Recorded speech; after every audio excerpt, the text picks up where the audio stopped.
কুচকুচে কালো বিশাল দেহের এই ষাঁড়টির নাম বাহারাম বাদশাহ। কোরবানির ঈদ সামনে রেখে মোটা তাজা করেছেন পাবনা চাটমোহরের ছোট গুয়াখড়া গ্রামের খামারি মিনারুল ইসলাম। শুনলে অবাক হবেন, বাহারাম বাদশার প্রিয় খাবার হলো কলা। সপ্তাহে 2 থেকে 3 দিন তাকে কলা ও আপেল খাওয়াতে হয়। এছাড়া দেশীয় পদ্ধতিতে কাঁচা ঘাস, খড়, খৈল, ভুসি, পান্তা ভাত খাইয়ে মোটা তাজা করা হয়েছে ষাঁড়টি। এটা আমি পাবনা সান্নিধ্যার থেকে কিনেছিলাম 2,90,000 টাকা। 1 বছর ধরে লালন পালন করতেছি এবং খুব যত্ন সহকারে লালন পালন করে এর পর্যন্ত নিয়ে আসছি আমরা।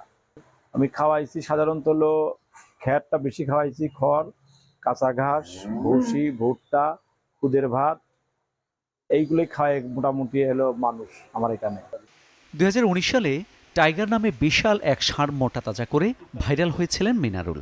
এবার প্রস্তুত করেছেন 40 মণ ওজনের বাহারাম বাদশাহ। দাম হাঁকাচ্ছেন 25 লাখ টাকা। 24 মণ গোস্ত মাপা হলো, আর হলো আপনার দাম চাচ্ছি 25 লক্ষ টাকা, যাতে গোটা আমার বাড়ি থেকে বিক্রি হলে সবটাতে ভালো হয়।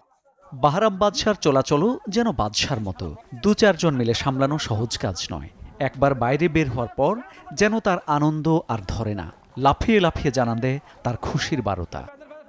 Desk report, channel 24।